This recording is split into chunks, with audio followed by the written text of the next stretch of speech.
Bom, hoje eu quero falar um pouquinho de Romanos, aqui, capítulo 15, versículo 13. Queria que você abrisse a sua Bíblia, por gentileza.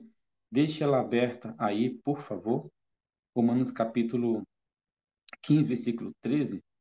Enquanto você abre aí, eu mandei algumas mensagens, recebi algumas outras também. As pessoas falaram assim, pastor, que Deus te use e Jesus Cristo seja a luz do teu caminho para você trazer uma palavra de esperança para a gente. E o texto bíblico é exatamente esse aí, né? O texto bíblico é exatamente esse aqui, capítulo 15, versículo 13, onde está escrito assim: E o Deus da esperança, olha só que coisa interessante, que o Deus da esperança os encha de alegria e paz no vosso crer, para que sejais ricos de esperança no poder do Espírito Santo. Até aqui. Olha só que texto rico, olha só que texto importante para que nós possamos tê-lo em nosso coração essa manhã. Se você puder carregar esse texto no seu coração, tente memorizar esse texto, tente guardar ele no seu coração. Nós vivemos em tempos de incerteza, você sabe disso, né? Olha o mundo ao seu redor. Vivemos tempos de incerteza onde muitas pessoas estão enfrentando desafios extraordinários e grandes, desafios que parecem insuperáveis. Bom, diante dessas dificuldades, querido, é, é difícil manter-se firme. Interessante que também, pelo outro lado, é fácil perder a esperança e sentir que as circunstâncias são maiores do que até nós mesmos. Você já parou para pensar nisso?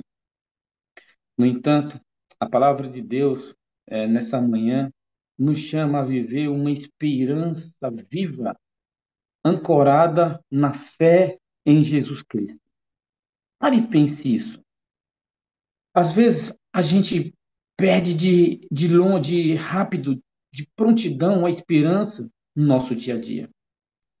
Hoje eu quero explorar um pouquinho como nós podemos encontrar e sustentar essa esperança, independentemente das circunstâncias e também das dificuldades que nós enfrentamos, das circunstâncias ao nosso redor. Por isso, eu quero dar aqui um tema, né? Esperança para viver. Agora, pare e pense um pouquinho. Na sua mente, o que é esperança?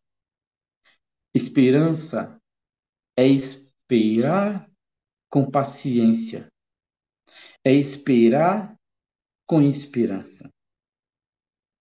A fonte da esperança, de acordo com o texto que a gente acabou de ler, é Deus.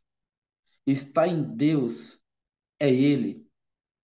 Por isso que em Romanos, no capítulo 15, Paulo ele vai nos lembrar disso, de que Deus é o Deus da esperança. Veja, amigos, nós não podemos encontrar esperança duradoura em nós mesmos. Não, nós não podemos. Nem nas coisas deste mundo ou nas circunstâncias, mas somente em Deus. Ele é a fonte de toda a esperança. Algumas pessoas me procuram e falam assim, pastor, estou sem esperança, estou desanimado, eu não sei mais o que fazer. E eu pergunto para a pessoa, você tem feito o seu culto? Você tem estudado a Bíblia? Você tem buscado a Deus? E a resposta que eu ouço é, ai pastor, eu tenho estado sem tempo, eu estou tão desanimado que eu não tenho mais nem vontade de ler a Bíblia, eu estou sem vontade de ir à igreja, estou sem vontade de orar. Amigo, não há esperança sem o originador da fonte da esperança, a fonte verdadeira que é Cristo. A verdadeira esperança está em Deus.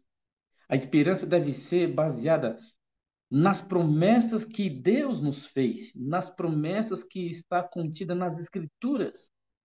As Escrituras são repletas de promessas que nos asseguram do cuidado e do propósito de Deus para a nossa vida. Não tem outro jeito. Por isso, acordar de madrugada, buscar a presença do Senhor é fundamental. para enfrentarmos as dificuldades da vida. Devemos nos apegar às promessas de Deus, confiando somente nele, confiando que ele é fiel para cumprir tudo o que ele promete, tudo o que ele prometeu.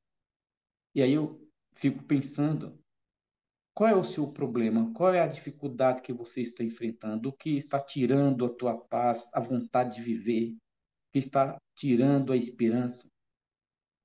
Deus pode e quer renovar sua paz, sua esperança.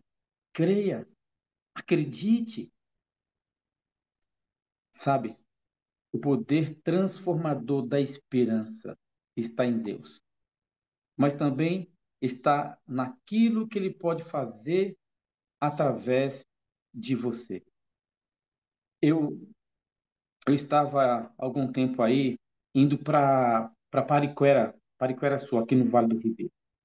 E antes de ir, passei numa cidade vizinha aqui, que é Registro, fui comprar algumas coisas ali, estava indo ao hospital fazer uma visita em Pariquera, na Santa Casa ali de Pariquera. E tinha um garotinho de aproximadamente aí os seus 13 anos, acho que nem isso. Um menino novinho, pequenininho, de uns 13, 14 anos. E ele estava pedindo algumas coisas. E ele pediu no carro alguma coisa para comer. E eu não tinha nada ali para dar para ele para comer, então dei um dinheiro para ele comprar alguma coisa. E aí fui fazer algumas coisas ali no centro da cidade. Demorei aproximadamente uns 40 minutos, uma hora ali, até me deslocar e ir ali na cidade de Pariquera. Ok, fiz as minhas coisas, entrei no carro e estava na estrada, pegando ali a BR-116, sentido Curitiba. De repente, eu vejo um serzinho andando no acostamento. E eu perguntei e falei comigo mesmo, meu Deus, aquela criança andando aí pelo acostamento, perigoso, tantos carros passando aí. E eu dei seta e fui encostando, percebi, eu olhei pelo retrovisor que não tinha perigo de andar um pouquinho mais devagar ali, numa BR muito movimentada. E quando eu olhei, irmãos, era aquele menino. Já tinha andado aproximadamente uma hora. Estava indo para uma outra cidade. Eu perguntei, ô querido, o que que você está fazendo na BR sozinho, num lugar desse? Isso é perigoso, perigoso de tantas as formas. É perigoso isso aqui. Ele disse assim: ah, eu estou indo para casa dos meus tios lá em Pariquera. Eu falei: Pariquera, Pariquera Sul? Ele falou assim: é, estou indo para lá. É porque eu não consegui ônibus, o motorista não me deu carona. Eu falei: você está indo a pé para lá? Ele disse: ah, eu estou indo a pé. E eu falei: não, você não vai a pé não. E falei assim: ó, eu também estou indo para lá. Ele falou assim: ah, o senhor me dá uma carona? Eu falei: dou sim. Confesso para você que corri perigo, né? Porque você colocar uma criança de 13, 14 anos no seu carro, você está correndo perigo disso aí, de alguém olhar e achar que você está sequestrando alguém, pegarem tua placa e tudo mais. Mas aí deu certo, a gente foi conversar. E aquela criança me contando por que que estava saindo de uma cidade chamada Registro, indo para Pariquera. Ah, amigos, os pais estavam vivendo um inferno. Os pais estavam vivendo sem esperança. E aquele menino, uma atitude de não ver os pais brigando, aquele inferno na vida dele, ele saiu desesperado e foi para a casa dos tios andando a pé, caminhando sozinho pelaquela estrada perigosa. E chegando em Pariquera-Sul, deixei ele em frente lá, aonde ele disse que iria, dei tchau para ele, fui fazer minha visita no hospital. E nunca mais vi aquela criança. Mas sabe o que eu estou pensando aqui? Que muitas vezes aquela criança que estava andando num lugar perigoso, na BR-116, onde trafegavam muitos carros ali, é você, sou eu, é cada um de nós. Nós, caminhantes nessa vida, andando num percurso, indo para o céu, mas muitas vezes enfrentando os problemas, obstáculos, dificuldades, caminho perigoso, onde podemos ser assaltados, às vezes espancados, às vezes raptados, somos nós, você e eu, aquela criança que estava andando ali. Que muitas vezes vivemos sem esperança e paz para continuar nossa caminhada cristã, sem alegria de viver. Sim, nós estamos muitas vezes andando solitários, sabe? Quando nós colocamos a nossa confiança em Deus, Ele nos enche de alegria e paz, independentemente das circunstâncias e da situação que nós venhamos atravessar ou estamos atravessando. O texto bíblico aqui fala que a esperança é de Deus. É essa esperança que nos enche de alegria e paz, que são frutos de uma esperança viva, que transcende todo entendimento humano, vai além da capacidade humana. Não dá para entender. A esperança e paz não é a ausência de problemas, mas sim a habilidade para lidar com eles. Eu vou repetir para você isso aqui. A esperança da Bíblia, o que a Bíblia fala, não é ausência de problemas. A esperança e paz é, é a habilidade para lidar com as circunstâncias da vida. A esperança pode ser você também. Deus, ele quer usar você para ser esperança na vida de uma outra pessoa. Deus, ele quer usar os seus dons, seus talentos, a sua vida para trazer sorriso e alegria na vida do próximo. Olha o mundo, amigo, ao seu redor. Eu sei que você não pode consertar o mundo, mas você pode consertar o mundo ao seu redor.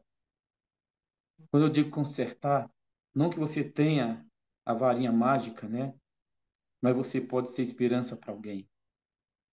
Você pode ser a solução para a vida de alguém, sabe? Em Romanos, no capítulo 5, versículo 3 ao verso 2, ao verso 5, o apóstolo Paulo, ele vai falar sobre como as tribulações produzem perseverança.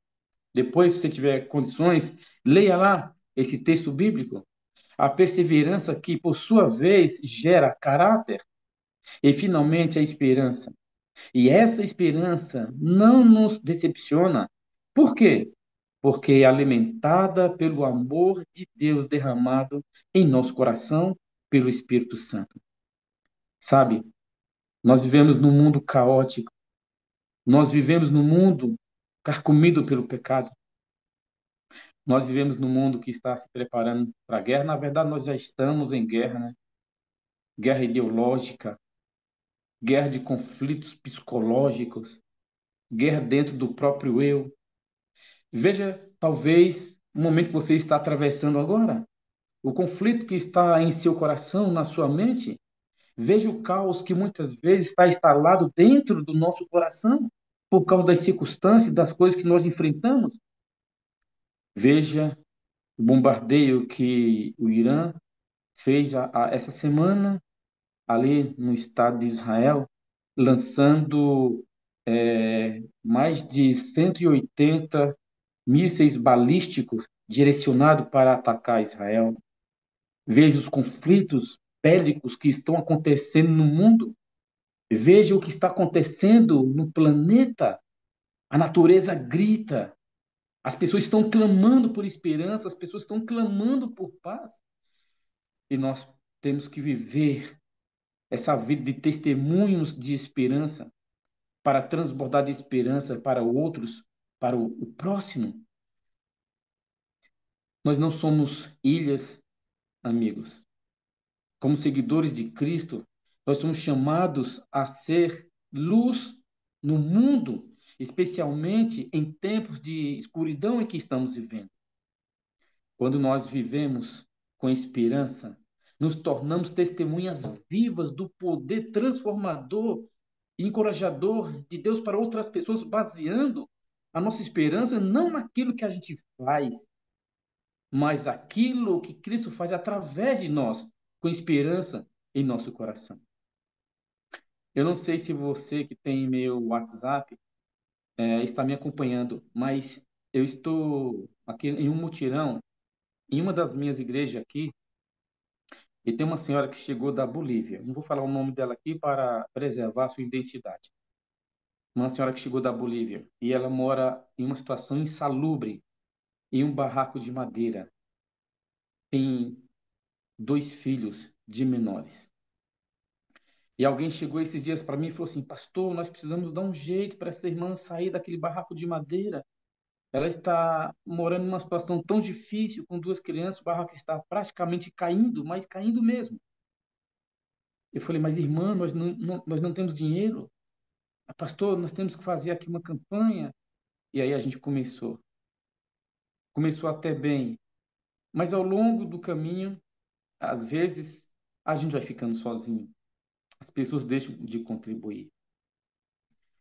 E aí ela falou assim: Pastor, a, a senhora que a gente está ajudando, quando será que eu vou me mudar? Ela está desesperada, está angustiada, porque sofre humilhações, até mesmo do dono do barraco de madeira que emprestou para ela. E os seus filhos veem sua mãe passando humilhações ali. Os vizinhos que estão vendo que alguém está ajudando ela, ficam com inveja dela. E ela está com esperança, dizendo: Ai, pastor, que legal, vou morar num barraco, num lugar de. Não é barraco, é uma casinha de blocos, e ali a gente está lutando. Algumas pessoas contribuíram, outras deixaram de contribuir, outros continuam contribuindo, outros disseram que iam contribuir e não conseguiram, ou simplesmente viraram as costas. Mas nós estamos ali. Às vezes, você e eu vamos ser esperança para as pessoas, esperança para os menos afortunados, esperança para quem sofre, esperança para quem chora, para quem está vendo um caos na sua vida, sabe, amigo? A esperança é Jesus, a esperança vem de Deus, mas você e eu também podemos ser esperança na vida do próximo. A esperança deve ser como uma âncora que está arraigada em nosso coração e nosso ser. Interessante que no livro de Hebreus, no capítulo 6, no verso 19, a esperança é descrita como uma âncora para a alma, firme e segura. Essa âncora, ela nos mantém estáveis em meio às tempestades da vida, lembrando de que a nossa esperança está firmada em alguém e não em algo. Em alguém muito além, muito maior das circunstâncias ou das coisas da vida. Por isso que eu convido você essa manhã para refletir nesse texto bíblico e fazer esse texto bíblico de Romanos capítulo 15, versículo 13, como a âncora da sua vida. Eu estava esses dias cavando ali na construção que eu estou fazendo ali no Jardim Santo Antônio. E desesperado, precisando de recursos, eu postei um vídeo. Eu colocando a mão na colher e levantando um bloco mesmo. Porque, graças a Deus, meu pai me deixou uma herança. Primeiro, o caráter e também como é que eu posso dizer para vocês? A herança de saber construir, né? Eu, juntamente com meu pai, construímos nossa própria casa. Meu pai faleceu com câncer e aí eu toquei a obra sozinho. E ali, durante a semana, estava sentando alguns blocos, mexendo massa e postei um vídeo.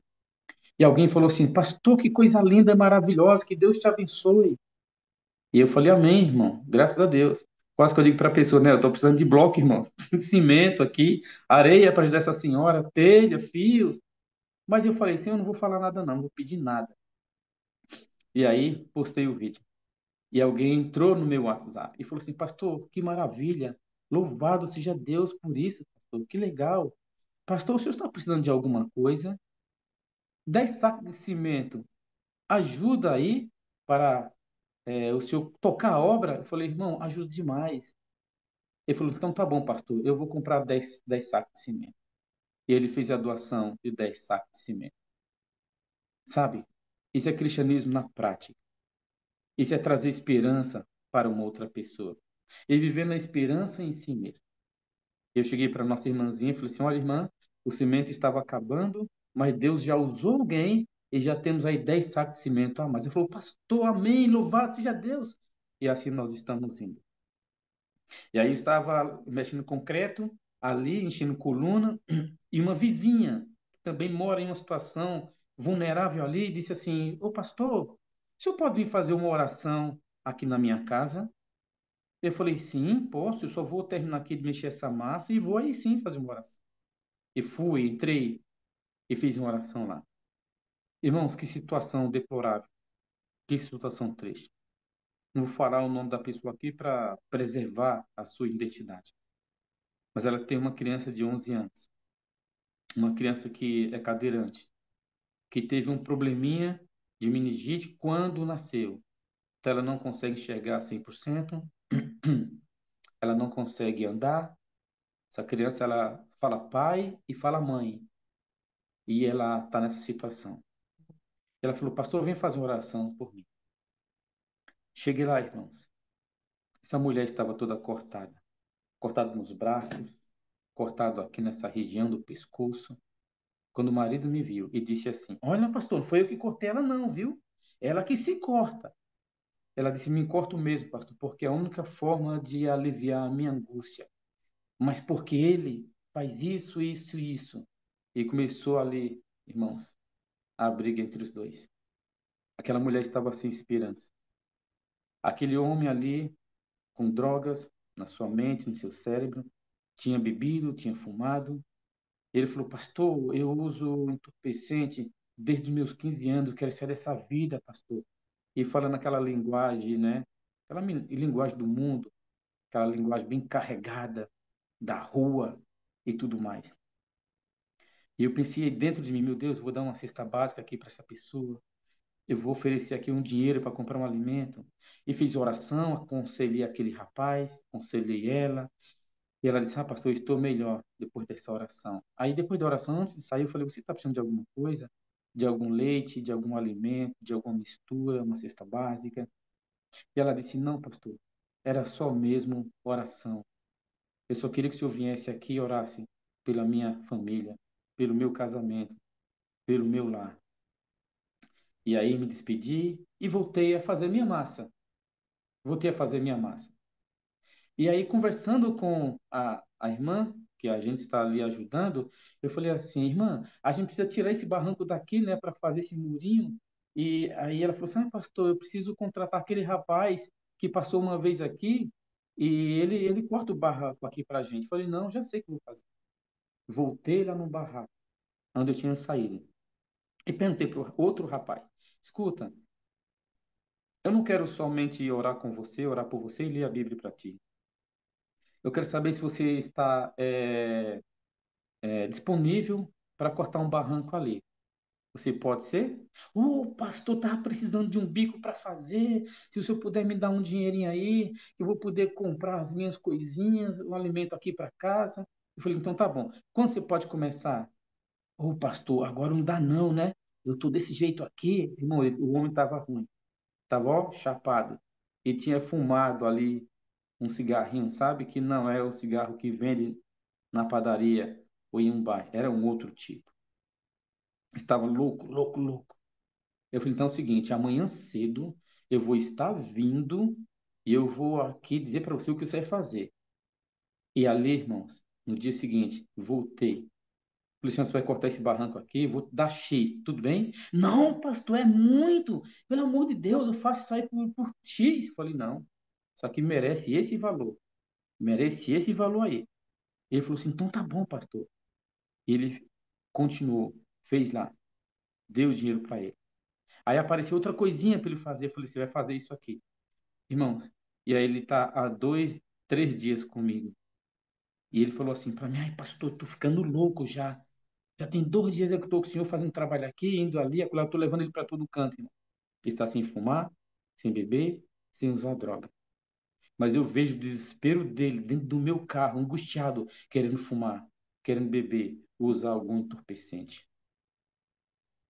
Naquele dia, aquela construção, eu estando ali, aquela irmã, foi esperança para aquele casal, foi esperança para aquele momento. Deus, ele nos capacitou, Deus, ele nos usou para trazer esperança para aquela situação. Você também pode ser esperança para alguém. Estamos chegando aí aos momentos Nesse mês é um mês de comissão das igrejas. Você pode usar sua vida, seus talentos, para dizer, pastor, me coloca para trabalhar, eu quero fazer alguma coisa. Seja esperança para a igreja. Seja esperança para a humanidade em sua volta. Tenha paz e esperança no coração que Deus pode colocar em você.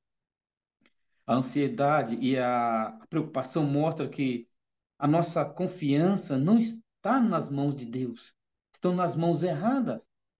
A nossa confiança está nas mãos de Deus, porque se estiver nas mãos de Deus, nós não temos o que temer.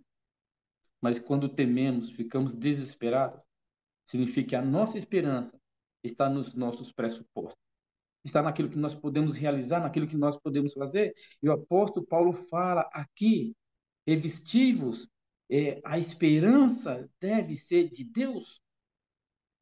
Para cada uma dificuldade nossa, Deus tem 1000 soluções. A esperança que temos em Cristo é viva e poderosa, sustentadora. Ela nos permite enfrentar os desafios da vida com confiança, sabendo que Deus está no controle e Ele tem um propósito em tudo, um propósito em tudo que estamos passando, em tudo aquilo que estamos enfrentando. Talvez você esteja vivendo sem esperança essa manhã. E eu quero concluir aqui dizendo para você o seguinte: como está a sua vida? Como está seu casamento?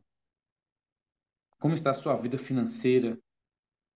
Como está a sua vida na igreja? Você tem tido esperança? Você tem esperado no Senhor? Você tem tido esperança de paz e confiança nele? Tem se apegado às promessas de Cristo? Está num propósito? Está num projeto de caminho? O que você tem feito? Você está transbordando de alegria em Cristo Jesus? Você está testemunhando desse amor, dessa esperança? O segredo, amigo, é ancorar na esperança que é Cristo. É viver para Cristo. É viver para Jesus. Amém? Não há outra solução. Não adianta fugirmos disso. A esperança é Jesus. A esperança é Cristo. Sabe, eu fico pensando nos anos que eu tenho caminhado aí, a minha caminhada cristã. As lutas que eu tenho enfrentado, os desafios do ministério. Mas uma coisa eu quero te dizer: se não for esperança na nossa vida, se não for esperança em nosso coração, não dá para viver. Não dá para viver. Eu não sei se você sabe, mas eu quero encerrar falando isso aqui. Eu, eu fiz pós-graduação na área do pensamento sistêmico, na área da psicologia, do terapeuta e terapia familiar. E esses dias, uma pessoa me procurou, me mandou uma mensagem, disse assim: pastor, eu preciso conversar com alguém. Mas não quero conversar com o pastor, eu quero conversar com o terapeuta, pastor Francisco, o terapeuta Francisco. Eu falei: irmã, em que eu posso ser útil a você? E ela falou: pastor, o senhor pode vir aqui? Eu queria conversar contigo. Fui na casa dela. E ela disse: eu estou angustiada, eu não sei mais o que fazer. Eu tenho muita mágoa no meu coração. Meu passado me assusta. Meu passado não me deixa ser feliz. Eu estou angustiada, pastor, porque eu não consigo perdoar com facilidade. Eu tenho muita mágoa no meu coração, dentro do meu ser.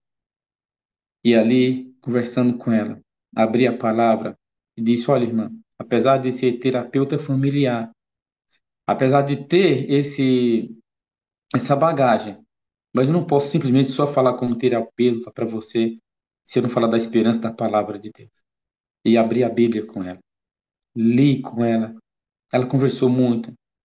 E por mais que aquela mulher já não sorria há 2 anos para mim, ela deu um sorriso. E ela falou assim: pastor, estou me sentindo melhor. Sabe, querido, a esperança é Cristo, a esperança é Jesus. Mas você pode ser as mãos e os pés de Cristo aqui na terra. As pessoas estão morrendo sem Cristo. As pessoas estão morrendo sem esperança. Abra o seu coração, abra a sua vida, a sua mente. Olhe para frente. Não deixe as pessoas morrerem em sua volta sem esperança, sem Jesus. Guarde essa palavra no seu coração. Eu tenho certeza que você vai viver cheio de graça, de esperança e paz para continuar a sua caminhada cristã. Lembra daquela criança de 13 para 14 anos que eu encontrei na estrada, andando sem rumo, indo para um lugar que talvez nem sei se chegaria se eu não levasse ela? Pois é, você é a esperança de muita gente que está andando nesse mundo de trevas. Você é a esperança de muitos que estão sofrendo. Consagre sua vida a Deus. Estude a Bíblia. Ore. Busque ao Senhor nas madrugadas. E eu não tenho dúvidas de que Cristo será a luz do teu caminho. Amém? De que Jesus será a luz da tua vida. Que Deus te abençoe. E que Jesus seja a luz do teu caminho. Pastor Wagner, eu gostaria de saber se você teria como colocar, não sei se já escolheu uma música, mas se você pudesse colocar aquela música, A Esperança é Jesus, é uma música linda. Não sei se você consegue achar rápido aí. Ela era da Alessandra Samadella, né? Foi transformada em hino, em música para a gente cantar. Não sei se você já preparou outra coisa, mas essa música diz exatamente aquilo que nós precisamos, né? A esperança é Cristo. Que Deus te abençoe, pastor Sam.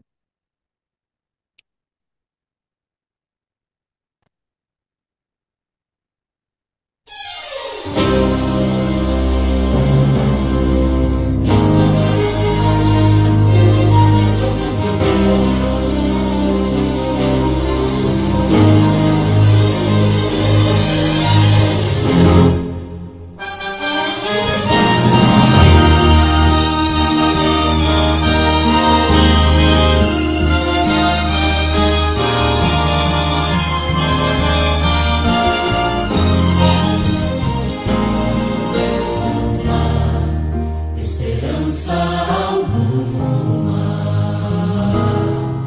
para um mundo onde Deus não está. Não há esperança de amor e de paz, onde o ódio deixa marcas fatais. Não há esperança de vida naqueles que não amam a Deus. Não há esperança de um mundo de paz se o homem deixa Deus para trás. A esperança é Jesus, Ele é o caminho. A esperança é Jesus, nossa luz entre espinhos. A esperança é Jesus, segurança de salvação, onde o mundo pode achar solução. A esperança é Jesus.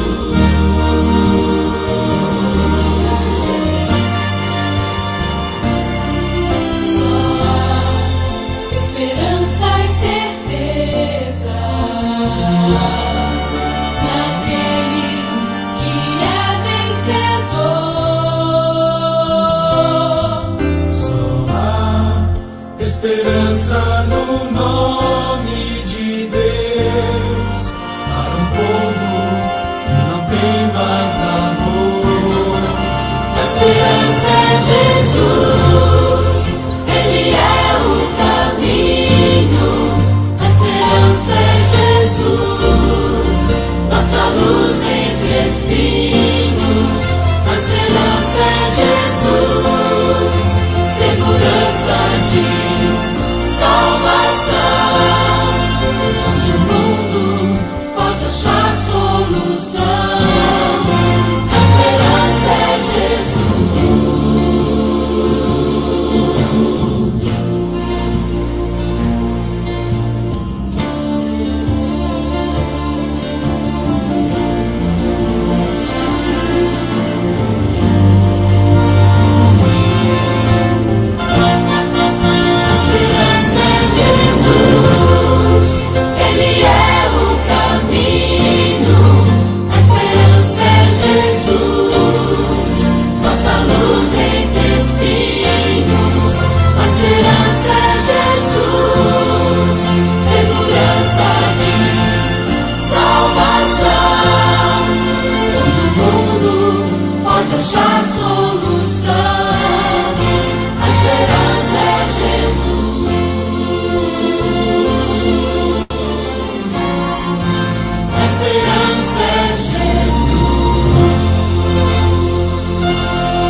Amém. Louvado seja Deus, né?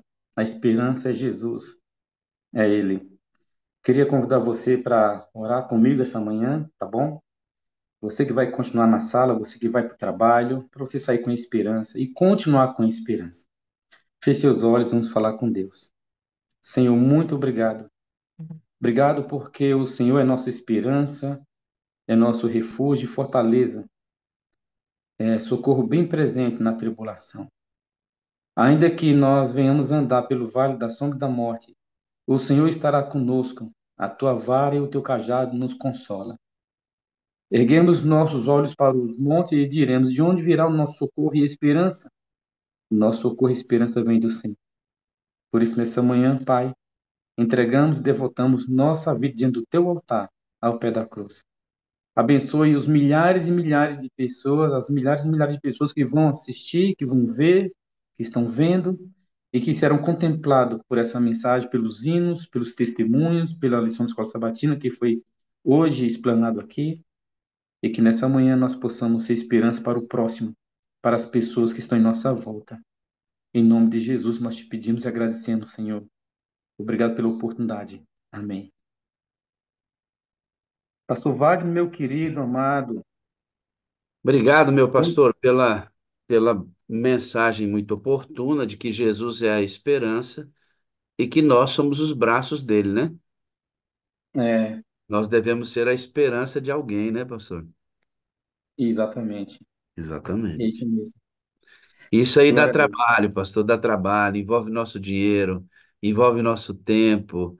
Mas se não for assim, a prática do cristianismo não passa de uma conversinha, de uma história bonita, quando você não se envolve com pessoas, quando você não trabalha pela salvação delas. Aí construindo casa, cesta básica, roupa, alimentação, emprestando ouvido para ser ouvido, e aí, né, vai sucessivamente se desgastando pela vida das pessoas. Amo você, eu preciso de você para ser feliz, você é a parte visível de Deus e eu creio mais em Deus porque você existe. Por que que a gente faz assim? Porque esse amor Porque do coração, esse amor é do coração, enganoso, esse aqui é enganoso, pastor, é pisou no enganoso. calo, ele, ó. O amor da Vai ser cruz, esse aqui não, pastor, esse o aqui amor não. da cruz não muda, né, pastor? O Não amor da muda. cruz é um amor absoluto, né? É o amor incondicional, invariável, né? Verdade. Invariável. Pastorzão, obrigado, viu? Deus te abençoe com graça e paz. Estamos aqui, pastorzão, precisando. Eu não sou garçom, mas eu posso servi-lo. Amém?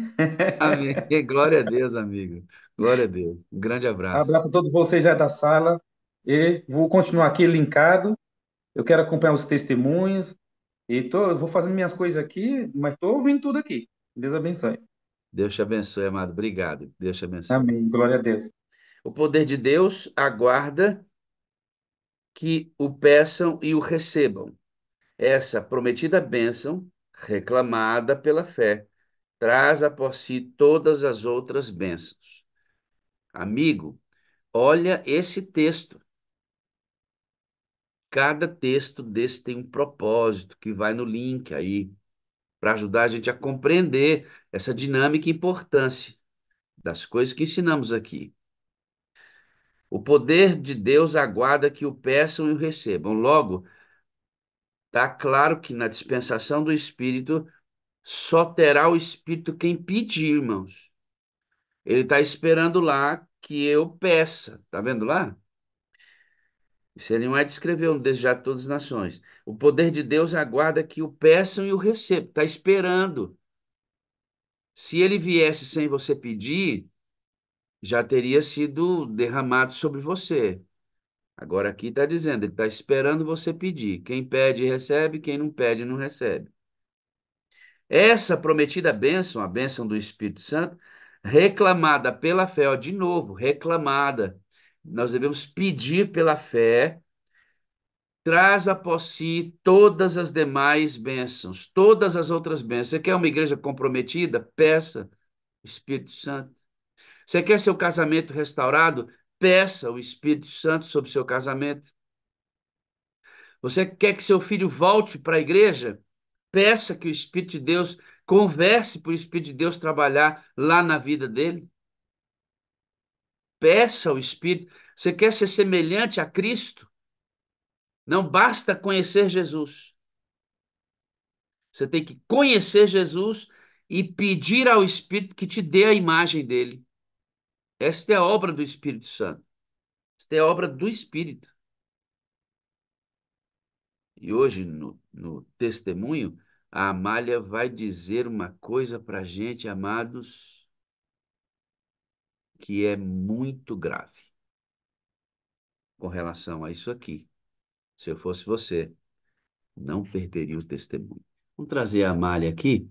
Você vai conhecer hoje a história da Amália. Bom dia, Amália, tudo bem? É só você abrir o seu áudio que já está liberado. Bom dia, pastor. Bom dia com alegria. Bom dia com alegria, tudo bem? Como é que você está? Estou bem, graças a Deus. E sim. Vou pedir para você fazer só uma coisinha. Você está vendo que sua cabeça tá tocando no teto lá? Isso, afasta um pouquinho que você fica bem quadradinha e aí a gente vai conseguir ter uma imagem com melhor qualidade. Amália, você está em qual estado? Casada? Filhos? Fala um pouquinho aí para esse gelinho que está na barriga desaparecer e você ficar bem tranquila para a gente conversar. Eu sou casada, né? Tenho dois filhos maravilhosos, casada com meu esposo Edson. Já estamos casados aí há mais de 20 anos. E agora, então, nós também temos Mateus, com 19 anos hoje, e Gabriele, com 15. Daqui a pouco nós vamos conhecer aí os filhos da Amália, inclusive uma história bastante importante para a nossa reflexão, e você vai entender por quê. Conhecer os filhinhos dela será importante para mim e para você em nossa caminhada. Eu vou mostrar os dois menininhos ainda pequenos, para depois você conhecê-los já grandes, né? Olha, tá aí. Como é que é o nomezinho? Mateus e Gabriele. Mateus e Gabriel. Daqui a pouco eu mostro a família toda para nós aqui da sala compartilharmos com alegria a experiência de conhecer essa família. Você, quando recebeu o convite para testemunhar, você falou assim: Nossa, eu tinha vontade de testemunhar na sala 57, mas será que isso seria possível, né? Será que um dia eu posso contar a minha história na sala 57? Então você tinha esse desejo no seu coração, né? Sim, a primeira vez que eu ouvi, que eu comecei a participar da sala, eu parecia uma coisa muito distante. Eu falava assim, nossa, é muito legal, muito lindo esses testemunhos, né? E eu passo por tanta coisa. Será que um dia eu vou ter a oportunidade de contar o meu testemunho na sala 57? Mas parecia para mim assim que era um dia muito distante, né? Porque é, a gente só acompanha aqui, né, pela internet e parece algo assim que é muito distante da gente. A sala tem essa sensação, né, Amália, de ser presente, eu estou na sua casa, isso aqui é extraordinário, né? Nós somos milhares agora, mas eu estou na sua casa.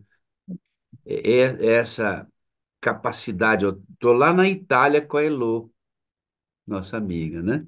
Está se recuperando, tomou uma queda, mas está bem, graças a Deus. A sala tem isso, a gente está longe, mas está perto ao mesmo tempo. Até que quando eu liguei para você ontem, como é que você se sentiu quando eu liguei para você? Eu falei assim, gente, a hora que eu vi a mensagem do pastor Wagner no meu WhatsApp, falei assim, gente, eu tô falando com o pastor Wagner, né? Ele me ligou, então assim, é igual a gente, é como a gente vê, assim, a gente todos os dias tá vendo, tá ali, conhece a pessoa, mas nunca viu pessoalmente, né? Então, assim, nunca falou, nunca conversou. Então, assim, foi uma alegria muito grande ter essa oportunidade de receber uma ligação do senhor. E você geralmente adora conosco no YouTube, né? Isso, eu nunca tinha entrado aqui pelo Zoom, sempre pelo YouTube. Amália, você representa milhares e milhares e milhares, centenas de milhares A Sala 57 está ultrapassando hoje 16 milhões de visualizações de seu conteúdo. 16 milhões de visualizações. Você imagina o quanto de gente que conhece isso aqui, né? E é muito legal isso. Então você representa as pessoas que entram na sala pelo YouTube ou mesmo pelo Zoom. Pelo YouTube não tem janelinha, mas no Zoom tem. Tem muitos que mantêm a sua janelinha fechada e estão conosco há vários anos. Então você representa os rostinhos que a gente não conhece. Então deixa eu falar com você que como a Amália, me vê aqui, vê os outros pastores, assiste a sala todo dia e nós nunca conversamos. Eu nunca liguei para você, você nunca teve um contato comigo. Então, sinta-se como se eu estivesse falando com você agora, que eu nunca falei, que eu nunca consegui ligar para você. São milhares e milhares de pessoas. Você não deixa de ser especial por isso.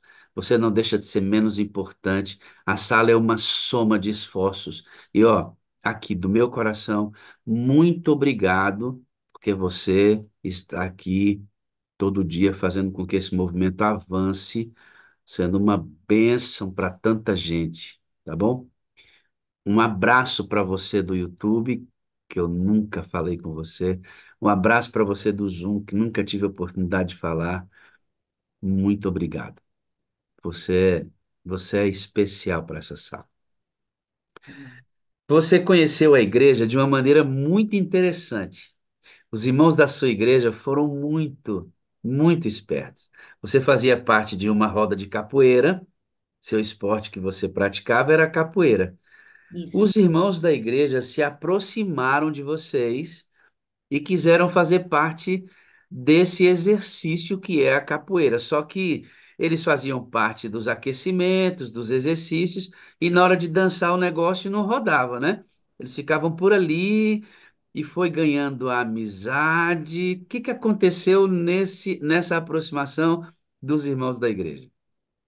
Então, eles foram com o intuito, né, de fazer os exercícios físicos, que a capoeira, assim, a gente fazia um exercício bem puxado, mas quando era para participar da roda, da capoeira, aquelas coisas assim, eles não participavam, né, eles faziam a parte de exercício físico.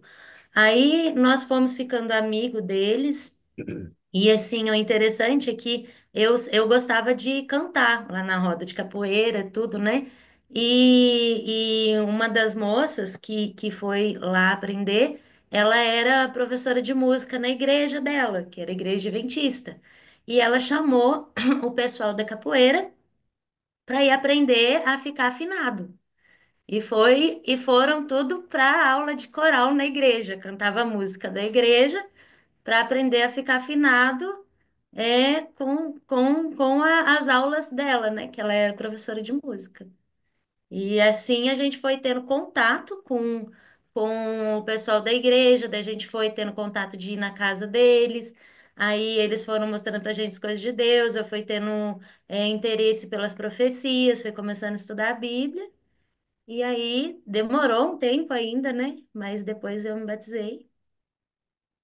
Olha, isso me mostra muito o cumprimento da oração de Jesus, quando ele diz assim: Pai, eu não quero que o Senhor tire os meus servos do mundo, mas faz o favor para mim, livra meus servos do mal. De fato, existem muitos males que nós estamos expostos quando saímos para pregar o Evangelho. Mas dá uma olhada, né? O pessoal da igreja chegou, foi para o exercício físico, e na hora de dançar a capoeira, não entravam na roda. E o que que a professora de música. É extraordinário isso, né? É extraordinário isso, irmãos. É, na capoeira tem a cantiga da roda, que enquanto eles vão dançando a capoeira, tem o berimbau, que é um instrumento, e eles vão, tem várias rimas e várias frases que eles vão cantando enquanto a capoeira é jogada. A professora de música disse assim, ó, vou levar essa galera para ensaiar com a gente, com o pretexto de que eles precisam ser mais afinados, e nós vamos ganhar esse pessoal para Jesus. Que coisa tremenda isso! Eu achei muito legal essa abordagem do pessoal da sua igreja. E o resultado Foi que você se envolveu mais intimamente com um casal da igreja, que, óbvio, fez a abordagem. Quando vocês estavam confortáveis na amizade, vocês não gostariam de estudar a Bíblia? Foi bem assim? Foi assim mesmo. Aí nós começamos a estudar a Bíblia com ele, só que eu era uma pessoa assim muito, eu queria aprender demais e eu assim era muito crítica também, perguntava por que disso, por que daquilo, e demorou tempo, demorou até anos para que eu colocasse na minha cabeça e realmente me convertesse. Porque assim era muito difícil para mim largar tudo aquilo que eu acreditava, né? Assim, a capoeira era o meu marido, ele era professor de capoeira, né? Então, assim, era muitos anos ali já que a gente fazia parte de tudo aquilo, né? E era muito difícil que E você aquilo conseguia entrasse na minha. dar aquele martelo rodado, aqueles pulos para trás, você fazia tudo aquilo? Sim, fazia tudo aquilo. É Fazia mesmo? tudo aquilo. Então. E você já bateu em alguém com a capoeira? Não, não. A capoeira, ela também é uma arte, né? Não é assim. O certo dela não é para agredir nem É machucar ninguém. defesa pessoal, né? Você se É. defende com a capoeira, se precisar atacar, vai atacar, mas é uma arte de defesa pessoal. Amigo, dá uma olhadinha no que você está vendo aqui. Existe vida, ou existe vida fora da igreja, irmãos. Existe vida fora da igreja.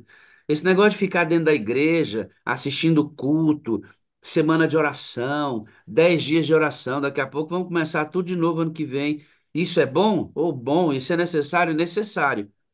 Mas e o pessoal da roda de capoeira? E o pessoal do skate? E o pessoal que roda de bike? E se a gente não se misturar com eles, quando é que eles virão para a fé? Nós temos que aprender, irmãos, a gostar menos. Isso precisa ser muito bem compreendido, o que eu vou falar aqui, né? A gente tem que gostar menos da igreja e mais da rua. Por que gostar menos de igreja? Entenda bem o que eu estou te falando. Nós gostamos demais desse negócio ao ponto de abandonar a rua. Um novo converso não deveria ser colocado imediatamente nos departamentos da igreja. O novo converso deveria ser levado primeiro para a rua, aprender a amar a rua, aprender a se envolver com pessoas, a ter inteligência espiritual para conquistá-los lá onde eles estão. Agora a pessoa se converte, a gente joga num vice de departamento, joga num departamento, trava essa pessoa em todas as reuniões que a gente tem, e essa mesma pessoa não tem oportunidade de abrir a Bíblia para as pessoas.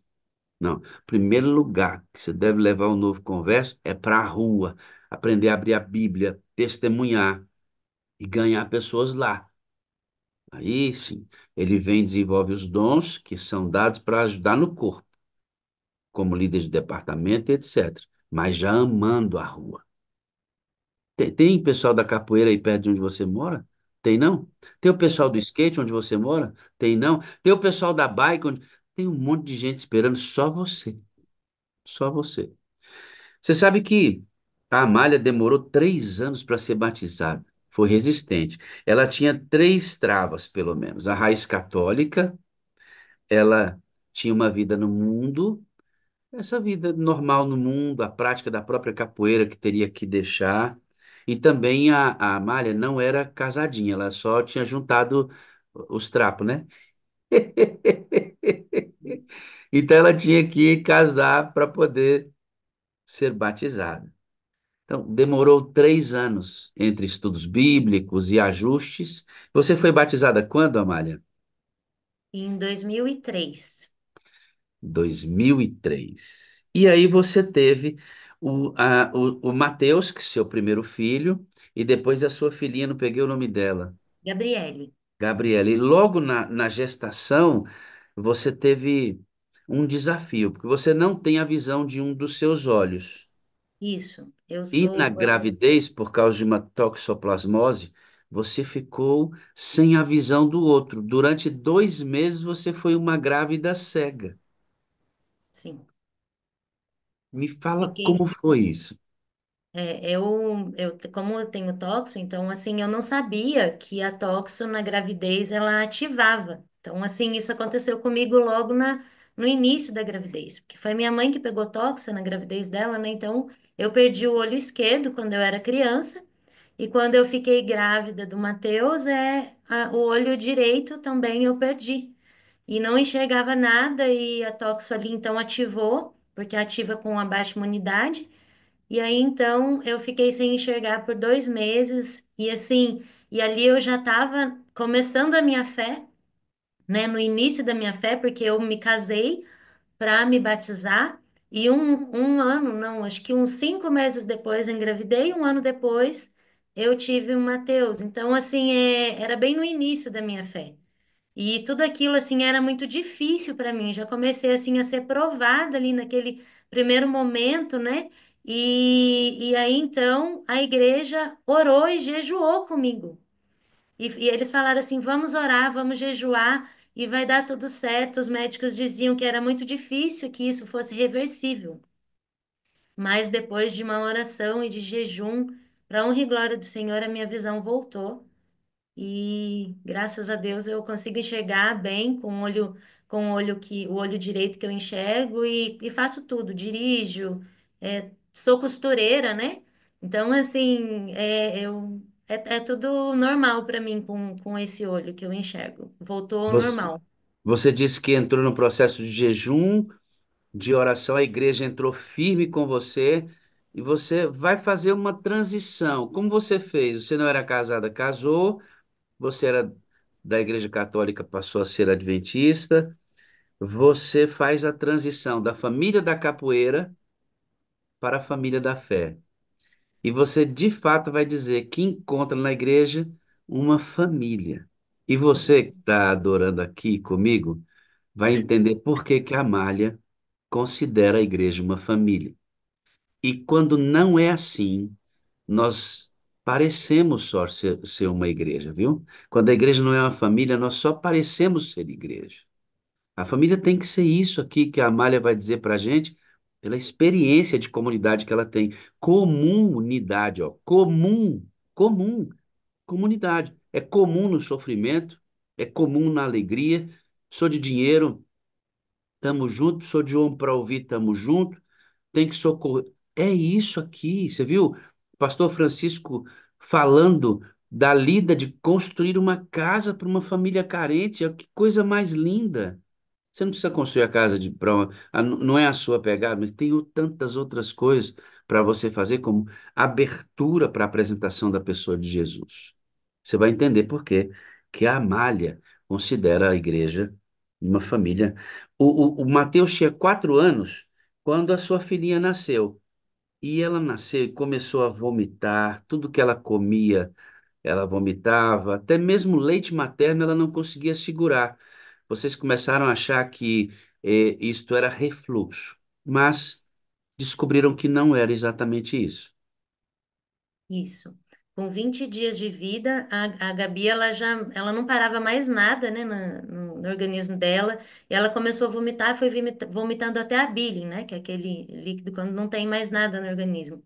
E aí então a médica daqui transferiu ela direto para a UTI da cidade vizinha e à beira da morte, né? Aí então os médicos de lá, nós passamos pelo nosso primeiro momento assim, o segundo momento, que o primeiro foi a minha visão, né? O nosso segundo momento mais difícil, porque foi quando os médicos reuniram eu e meu esposo numa sala e eles falaram pra gente assim: mãe, pai, vocês precisam dar autorização pra gente abrir a bebê para ver o que que tem, porque a gente já fez todos os exames necessários e nós não conseguimos identificar o porquê que nada para no organismo dela. E vocês precisam dar essa autorização para a gente, então, fazer essa cirurgia nela para tentar identificar o que que ela tem. E foi aí, então, que eles fizeram essa cirurgia nela e ela tinha um estreitamento de duodeno, que é uma má formação, né, no organismo. Foi ali no intestino, então fez uma cirurgia no intestino para um bebê de 20 dias, uma cirurgia de grande porte, né? E ali então ela ficou muito malzinha, né? E ali ela pegou algumas infecções hospitalares, porque um bebê muito frágil, né? Ela pegou quatro ou cinco infecções hospitalares e de novo ela estava ali à beira da morte e novamente a minha família da igreja orou e jejuou comigo e novamente era um caso que aos médicos parecia impossível. Parecia impossível esse bebezinho tão pequeno, depois de ter feito cirurgia, pegado infecção hospitalar, sobreviver. E ela ficou, pode falar, Quantos dias ela tinha de vida? 20 dias.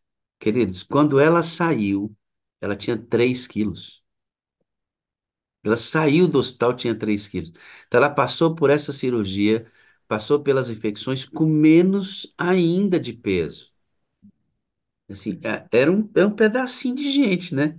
Era um pedacinho de gente. Você imagina os médicos, irmãos, a cirurgia que ela fez abriu toda a barriguinha dela. Você imagina os médicos, acho que o médico é um negócio incrível, né, Amália? Sim, Como eles são extraordinários. Imagina abrir uma criancinha, aquele negocinho pequenininho, seu coração apertado, iniciando a fé, hein? Porque podia passar pela sua cabeça o seguinte: eu estava na capoeira, eu estava no mundo, e nada disso estava acontecendo.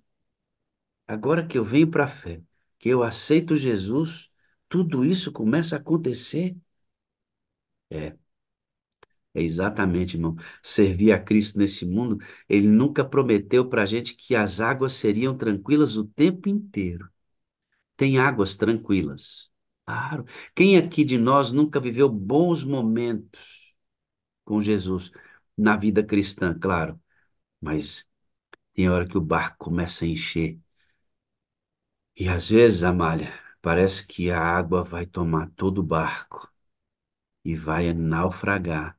Porque eu acho que você teve medo, né, da sua filha morrer. muito, muito medo, assim, Deus, eu estava vendo, assim, que Deus estava moldando a minha fé. Eu tinha uma fé, assim, muito infantil, e ainda assim, muito pequenininha ainda assim naquele momento, e era muito difícil para mim lidar com tudo aquilo. Por isso assim que a igreja assim fez um papel fundamental na minha vida. Eu realmente assim, eu sou daqui da igreja de Campos do Jordão, uma igreja pequena, né? Pequena em número, mas grande assim em amizade com os membros, em família, a gente é uma família mesmo. Então, é, eles me ensinaram, né, que o meu Deus era um Deus de milagres e que ele estava fazendo um milagre ali na vida da minha filha. Com 4 meses, ela saiu da UTI. Com 3 quilinhos. E aí, olha que família linda, ó. Daqui a pouco você vai conhecer um pouco mais. Aí, ó. Como é que é o nome do maridão? Edson, Eu fiquei olhando pro Edson e para você, como misturou, né? Os meninos deu uma misturada grandona em vocês. E eles parecem com você e parecem com o papai. É bem legal quando essa mistura é assim, né? Então, essa é a família da Amália. E a Amália começou na fé numa turbulência bastante grande. Quando o Mateus tinha 9 anos, ela já estabilizada, superou, venceu toda essa batalha como uma criancinha, ou já está grandona, como a gente viu. Aos 9 anos, o Mateus começou a apresentar um problema nas plaquetas. E vocês já entraram achando que era leucemia, a possibilidade de leucemia. Ali começa, olha que coisa, né, Amália?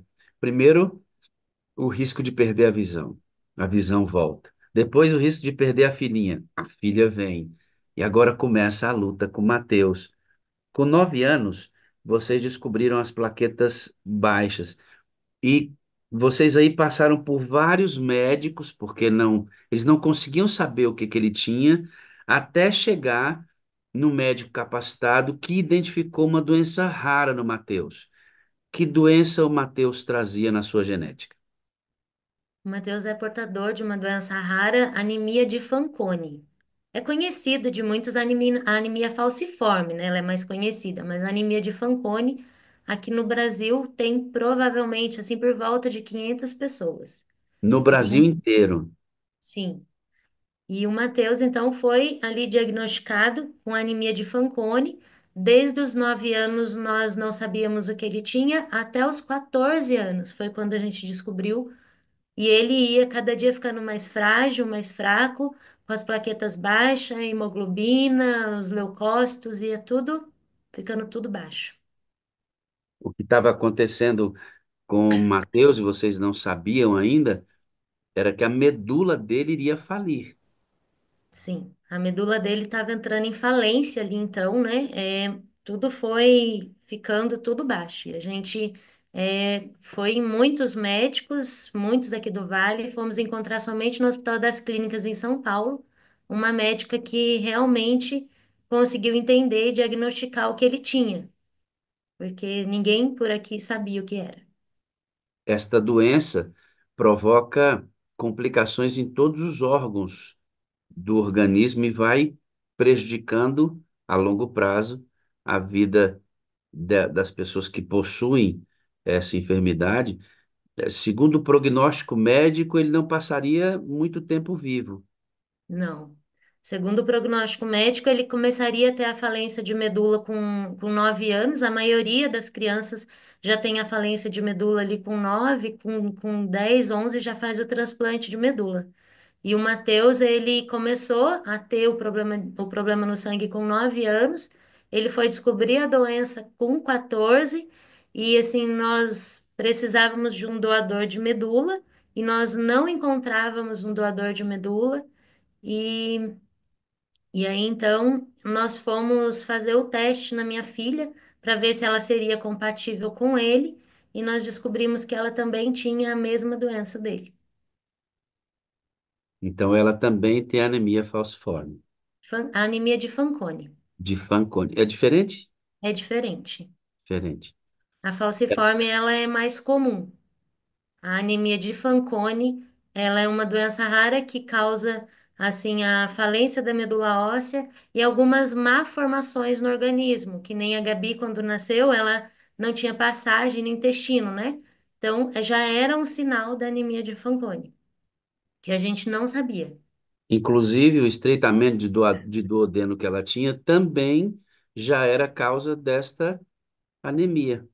Sim. Só que ela, como não estava identificada ainda, vocês não sabiam a correlação de uma coisa com a outra. E isto foi ficar claro para você depois que esta anemia foi diagnosticada. Vamos ver algumas fotos aqui e eu vou pedir para você narrar o que significam essas fotos para a gente conhecer um pouquinho da luta do Matheus e da sua também, tá bom?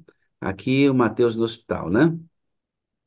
Aí o Matheus no hospital, ele recebia muitas transfusões de sangue, né? Transfusão de sangue, transfusão de plaquetas.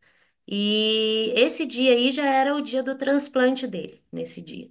Nós vamos chegar na imagem daqui a pouco, aqui, quando pequenos, estudando a lição do rol do berço. O Mateus, ele é professor da Escola Sabatina de Juvenis hoje em dia. Então, Olha, desde pequenininho aí, ele tem habilidade muito grande, assim, de falar, decorava todos os versinhos, ele decorava os 13 versos, a Gabi também, a sua e filhinha já é cantora, né? Com ela outro canta dom na também. igreja, para honra e glória É. do Senhor. Mais sangue, mais plaquetas, a vida de quem tem esse tipo de anemia, né? É essa aí, Essa segunda foto que o senhor mostrou ali, na verdade, era o dia do transplante de medula dele. esse Muitas aqui, né? pessoas não entendem, às vezes acham assim que o transplante de medula é uma é assim uma cirurgia, mas na verdade o que acontece é que eles zeram totalmente as células do sangue. Vocês viram como ele emagreceu aí nessa foto? Ficou magrinho, Sim. né? Uhum. E ele ficou com 30 quilos. Então, assim, ele hoje em dia tem 19 anos. Então, assim, E- ele foi ficando assim realmente muito debilitado, né? Ele ficou. Aí foi o dia então do transplante de medula dele. então, Esse saco aí que parece sangue, na aham. verdade é a medula do doador Olha que coisa, não? Olha, que esse estava saco sendo aqui. transfundida nele nesse dia. Essa daí é a medula Então, eles colocam por meio da veia. da veia. Então, assim, é Uhum. zerado todinhas as células do sangue dele, plaquetas, glóbulos brancos e vermelhos, zerado tudo, através de quimioterapia, radioterapia, coisas muito intensas. E aí então zera tudo e coloca a medula do doador aí, que vai então gerar novamente, é como se fosse uma máquina que desliga e liga novamente, né? Cara, que E coisa incrível, né? Então, aqui nesse saco estava a vida do Mateus. sim, sim. Ufa, Esse aí que é o D0, ele estava zerando a vida dele ali e começando de novo. é a mesma coisa quando Ellen White, sabe como é que Ellen White fala sobre a nossa nova vida? Que ela diz assim: Cristo é transfundido para nós. Literalmente, é feita uma transfusão de Jesus para as nossas veias, numa linguagem espiritual. E aí começa uma nova vida, quando a gente recebe Cristo em nós. O Mateus estava recebendo nova vida,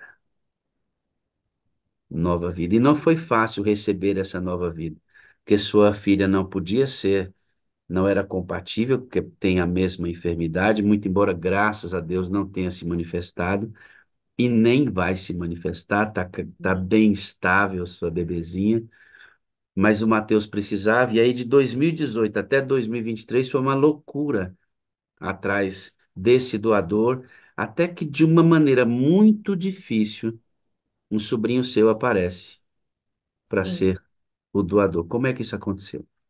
Então, nós começamos a procurar um doador compatível quando a medula do Matheus realmente assim entrou em falência quase que total ali, né? Ele estava por volta de 30 mil plaquetas ali no começo, né? Então, assim, o normal das plaquetas dele era de 150 mil a 450 mil. Então, a dele ali estava realmente tudo muito baixo, estava com hemoglobina ali por volta de 6, 7, sentia muitas dores, né? Aí, então, nós começamos a busca de doador compatível. A importância também de fazer o cadastro de medula para doador compatível, não posso deixar de dizer isso aqui, porque só quem passa por isso sabe, assim, a luta que é da gente encontrar um doador compatível. E a pessoa não precisa morrer para doar medula, né? É extrair da medula e você continua vivo, tranquilo.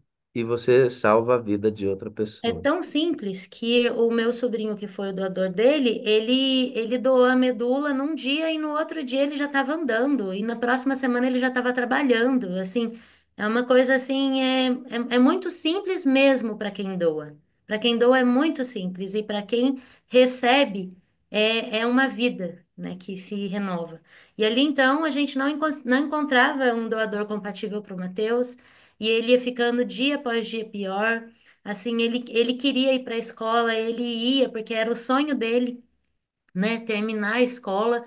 Em 2023, no início do ano de 2023, não, 2022, os médicos falaram para a gente assim, olha, chegou o momento, o Matheus está praticamente com a falência completa da medula, não vai ter outro jeito, a gente vai precisar encontrar um doador compatível, realmente, e ali então o Matheus fez um pedido para eles. Ele falou assim: Olha, vocês conseguem fazer o transplante em mim só no final do ano? Porque eu tenho o sonho de terminar o ensino médio.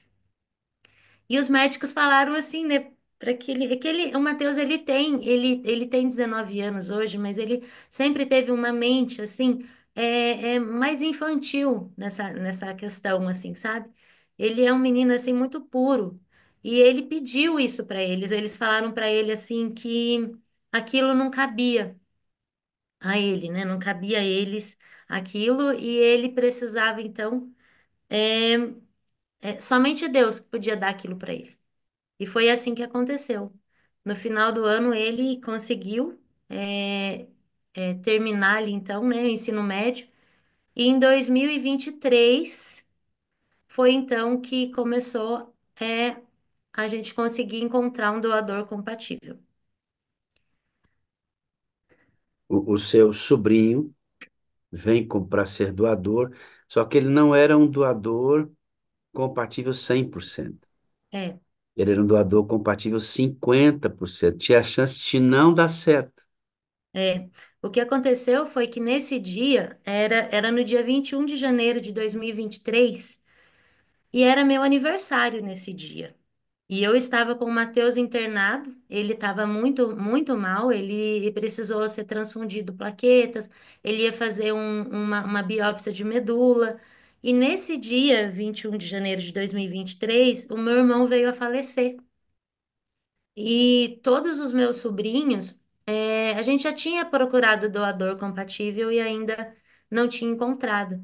Aí veio os meus sobrinhos, que eram filhos do meu irmão que faleceu, para o velório dele. E esses meus sobrinhos moravam no sul. Então, um deles, Deus usou um deles para salvar o meu filho. Ele era compatível. A morte do seu irmão, que não foi vontade de Deus, a gente falou sobre isso ontem, trouxe o doador da vida para o seu filho. Uhum, Isso sabe o que parece?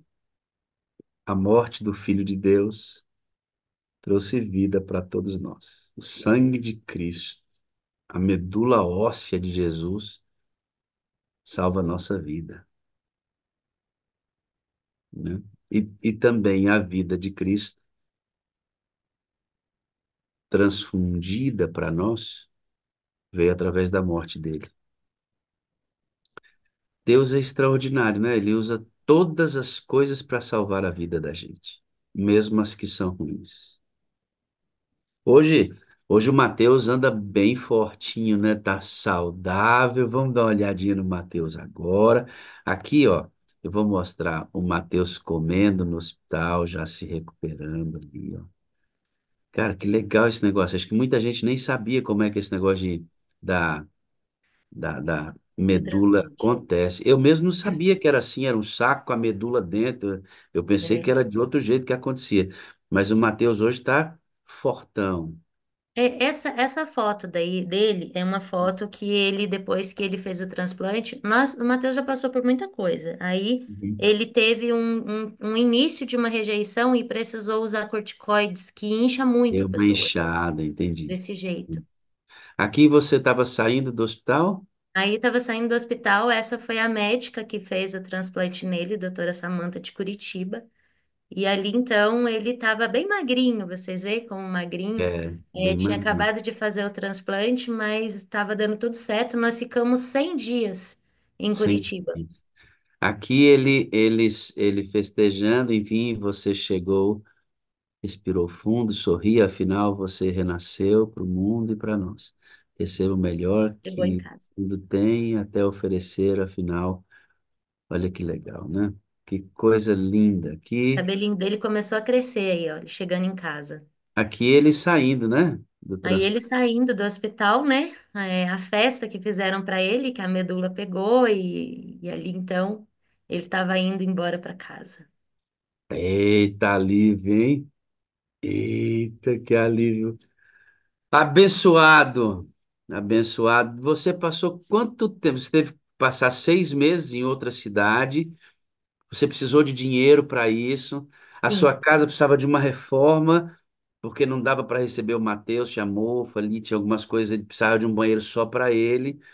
E de novo, a família da fé se reuniu. E em poucos dias você levantou uma grana que era necessário para a sua viagem, e também para a reforma da casa, porque os irmãos se uniram, oraram, jejuaram e jogaram dinheiro no processo. Você é agradecida à sua igreja, filha? com certeza, com certeza. Assim, a gente conseguiu algo assim que aos nossos olhos parecia impossível. Porque os médicos disseram pra gente assim, olha, vocês, antes a gente fazia o tratamento no HC de São Paulo, nós fomos transferidos para Curitiba para fazer esse transplante que o Matheus fez, é um transplante assim que não é todo local que faz, é um transplante chamado transplante haploidêntico, que é quando você encontra um doador 50% compatível. Então, a gente precisava, como eu sou costureira, eu ia ficar sem trabalhar todo aquele período. E eu ia alugar a casa lá também para ficar com ele, as despesas de arrumar a casa nossa aqui, porque nós ficamos sabendo que a gente tinha que reformar tudo, né? E ter então uma casa reformada para ele, com um banheiro só para ele. Assim, com a nossa casa aqui em Campos do Jordão, por causa disso é muito úmido, né? Tinha mofo, então ele não podia com nada disso, precisava ser tudo reformado. E nós precisávamos alcançar, nós fizemos as contas, precisava no mínimo de 40 mil para fazer isso. tudo que a gente precisava. E nem foi suficiente esse tanto todo. Depois Deus foi providenciando tudo. Deus providenciou cada detalhe mesmo, cada detalhe. E nós precisávamos fazer isso às pressas, porque o Mateus não tinha mais tempo de esperar a gente conseguir esse dinheiro. Então, uma sobrinha minha teve a ideia de fazer a vaquinha online. E foi assim então que nós conseguimos a igreja, o nosso distrito aqui todo. Um pastor aqui, ele é pastor das igrejas da Serra e das igrejas também vizinhas, né? Então eram na época 7 igrejas e ali ele foi colocando para todas as igrejas e todas as igrejas foram ajudando. Os meus clientes também, que eu trabalho com costura. Assim, foi uma união, assim, maravilhosa, assim, de todos, né? Assim, da nossa família da fé, dos nossos amigos, dos amigos do serviço, do meu marido também. Então, assim, foi uma comoção que Deus colocou no coração de muitas pessoas. E Quando Deus faz usou a, muitas pessoas para nos ajudar. quando faz a transfusão da medula e ela pega, o corpo aceitou aquela medula, e essa nova medula vai construindo o que ele não tinha e renova todo o sangue dele, certo? Isso. Aí as plaquetas sobem, os leucócitos, os glóbulos vermelhos, enfim, o sangue se torna saudável. Esse processo, ele é muito lento. No início ali, sabe, ele ficava assim com ainda tudo muito baixo e dava feridas assim em toda a boca, em todo o trato gastrointestinal até o ânus. Ele não conseguia engolir nem a própria saliva. Pra você ter uma ideia. Então, assim, o início do transplante é muito difícil. E assim, ele foi um menino muito forte, muito guerreiro e ele tinha uma fé assim muito, ele tem uma fé muito linda em Deus. Nesse momento ele vai dizer assim, mãe, ele fala aquela frase que você gosta, né? Posso colocar o pé na água que Deus vai abrir o mar. Sim. Ele falou essa frase um pouquinho antes dele começar o início do transplante, quando Deus abriu as portas da gente conseguir todo o dinheiro que a gente precisava em 20 dias. Era uma coisa que para nós parecia impossível. E aí nós conseguimos o dinheiro em dezembro, em janeiro conseguimos o doador e ele falou assim, mãe, agora eu posso colocar os pés nas águas que eu sei que Deus vai abrir o mar. E foi isso que Deus fez. Deus abriu um mar para nós mesmos. Aquilo que parecia intransponível para nós, Deus tornou possível. Foi nesse momento em que você teve que mudar de região para que ele fizesse a transfusão da medula. Vocês ficaram 45 dias sozinhos, sem poder falar com ninguém, 6 meses longe de casa. A internet era a comunicação que vocês tinham. Foi nesse momento que a Sala 57 chegou na sua vida. Eu amo a Sala 57, irmãos. Amo esse processo aqui, porque imagina, né? A Flávia, a primeira fase de construção da fé da Flávia é absurdo, né? Cega, a filha com problemas, depois o filho. Olha quanta turbulência no início da fé de uma pessoa, né? Vários anos lutando dessa maneira. E aí a sala entra para ser, nesse momento, um refúgio para você. Como é que foi receber a sala 57 num momento tão crucial como esse?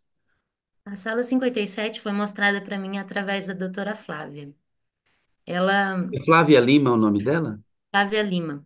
Doutora Flávia Lima, se você puder abrir a sua câmera, eu gostaria de apresentá-la aqui como essa ponte de bênção para a vida da mãe. Amália. Sim, pode continuar, por favor. Aí então a Flávia, ela chegou na nossa igreja um pouco antes de eu sair para o transplante.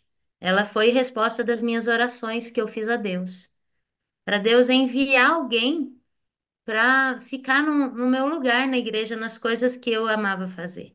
E Deus enviou a Flávia, e aí então ela mostrou para mim e para algumas outras pessoas na igreja a sala 57. Tá aí minha amiga querida, a Flavinha. Vamos conhecer? Deixa eu trazer a Flávia aqui para a gente conhecer. Só um pouquinho. Adicionar marcação. Ela já está em destaque. Ela não aparece para mim aqui, Rogério. É a sua configuração. Depois a gente... Bom, então vamos lá. Bom dia, doutora, tudo bem? Pode abrir seu áudio, filho. Olá, bom dia, pastor. Olá, tudo bem? Prazer conhecê-la, viu? Tudo jóia? Igualmente, igualmente. A Amália disse no começo aí que ficou feliz porque o pastor tinha entrado em contato com ela, né? Uhum. E você causa isso mesmo nas pessoas, viu, pastor? Você é luz. Deus tem te usado Amém. poderosamente. Amém. É bom, Inclusive, sabe? você até já gravou um vídeo para mim através de uma prima minha que mora lá, que mora em. Como que é o nome do seu distrito? Valparaíso Sul. Isso, ela mora aí, em Valparaíso, Ana Regina. É, eles me encontram e falam assim: eu tenho uma pessoa que eu queria que você gravasse um vídeo para. Vamos gravar o vídeo, vamos mandar. Então, eu já mandei um vídeo É para legal, é você. legal. Eu imagino a eternidade, como vai ser boa, né? Demais. Então, você chega na igreja da Amália bem nessa transição. Ela vai para o transplante e você fica com os adolescentes dela. Isso, aham. Com os adolescentes, com o Ministério da Música, que a Amália desenvolve maravilhosamente bem para Deus. E aí a gente chegou na igreja, ela precisava sair para estar com o Mateus, e aí a gente assumiu essa questão lá na igreja de Campos do Jordão. E É você Deus já. movendo as peças, pastor. Aí você já aproveitou e inseriu Sala 57, apresentou a sala para a igreja, para a Amália e para mais pessoas, né? Sim, para mais pessoas. Nós precisamos contar a sua história aqui, dona Flávia Lima. Vamos combinar, vamos combinar. Vamos. Amália, como é que você encara e como é que você enxerga a Flávia?